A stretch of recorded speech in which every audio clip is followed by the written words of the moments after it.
We neck scallop designs எப்படி பண்ணலான்னு பார்க்கலாம் வாங்க. ஆக்சுவலாக நீங்கள் எவ்வளோ நெக் பீத் வைப்பீங்களோ அதை விட ஒரு 1/2 inch வந்து எக்ஸ்ட்ரா வைங்க. ஸோ அப்போ தான் வந்து ஸ்கேலப் வந்து விசிபிளாக தெரியும். என்னுடைய நெக்கோடைய டெப்த் எவ்வளோன்னு பார்த்தீங்கன்னா 7 inch வைக்கிறேன். இதனால் டீப் எதுவுமே இன்க்ரீஸ் ஆகாது. ஸோ கரெக்டாக ஈவனாக 3 inches எங்கே இருக்கோ அங்கேருந்து நான் மார்க் பண்ணுறேன். நெக் டெப்த் வந்து நீங்கள் 5 inch வைக்கிறீங்களா, அதுலேருந்து 1 inch இல்லைனா 1.5 inches வந்து இன்க்ரீஸ் பண்ணிக்கோங்க. இப்போது நான் ஒரு வி வரைகிறேன். ஸோ இந்த வி வந்து ரொம்ப டீப்பாக இருக்காது. ஏன்னா ஸ்கேலப் வந்து நம்ம உள்ளே கொடுக்கறதுனால அது வந்து உங்களுக்கு க்ளோஸ் ஆகிடும். இப்போ நான் வந்து இந்த மாதிரி சர்க்கிள் பார்த்தீங்களா, அதை வச்சு மார்க் பண்ணுறேன். உங்ககிட்ட அது மாதிரி இல்லைனாலுமே உங்ககிட்ட ரவுண்ட் ஏதாவது ஆப்ஜெக்ட் இருந்தால் அதை வச்சு நீங்கள் ட்ரா பண்ணலாம்.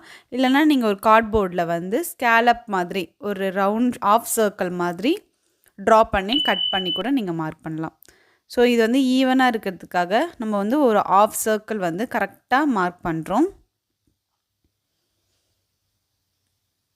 ஸோ இங்கே வந்து பார்த்திங்கன்னா டீப்பாக இருக்காது. நான் சொன்ன மாதிரி ரொம்ப ஷார்ட்டாக தான் இருக்கும். இப்போ நம்ம அப்படியே கட் பண்ணிக்கலாம். ஸோ இந்த மாதிரி டிசைன்ஸ் வேணும்னு நினைக்கிறீங்களா, அப்போ நம்ம பேஜை ஃபாலோ பண்ணுங்கள். Stitch your dreams, design your future. Thank you.